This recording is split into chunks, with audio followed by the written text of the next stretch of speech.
GM's Cruise is sort of giving up on autonomous driving. General Motors Cruise driverless car unit said on Tuesday, yesterday, it will pause all supervised and manual car trips in the US and expand the scope of investigations at the robotaxi operator in the aftermath of an accident that initially led to the suspension of driverless vehicle operations. I think this is all happening because GM is really sort of giving up on the whole thing, and I think there are a lot of things that Cruise was sort of hiding from investors and perhaps from the CEO of GM. For example, oh yeah, there are actually interventions every 3 to 5 miles.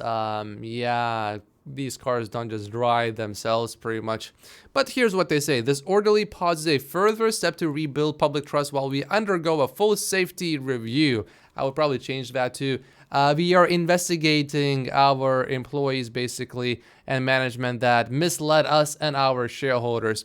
We will continue to operate our vehicles in closed course training environments and maintain an active simulation program in order to stay focused on advancing autonomous vehicle technology. In addition, Cruise will hire an outside safety expert to review the company's safety operation and culture, according to the blog post published by Cruise. That would be in addition to the permanent chief safety officer it previously said it will hire. Now, if the CEO of GM actually knew about all of these interventions, then that makes her an even worse CEO than we previously thought she is. But she has told investors that Cruise could generate $50 billion in revenue by 2030. The operation lost more than $700 million in the third quarter of this year as it has increased spending to expand operations to 15 US cities. It is not looking good for Cruise. It is not looking good. And with GM looking for ways to cut costs, kicking out Cruise from the company, basically getting rid of it, may be an idea that is on Mary Barra's mind. At first, Cruise removed all of the vehicles without drivers on the roads,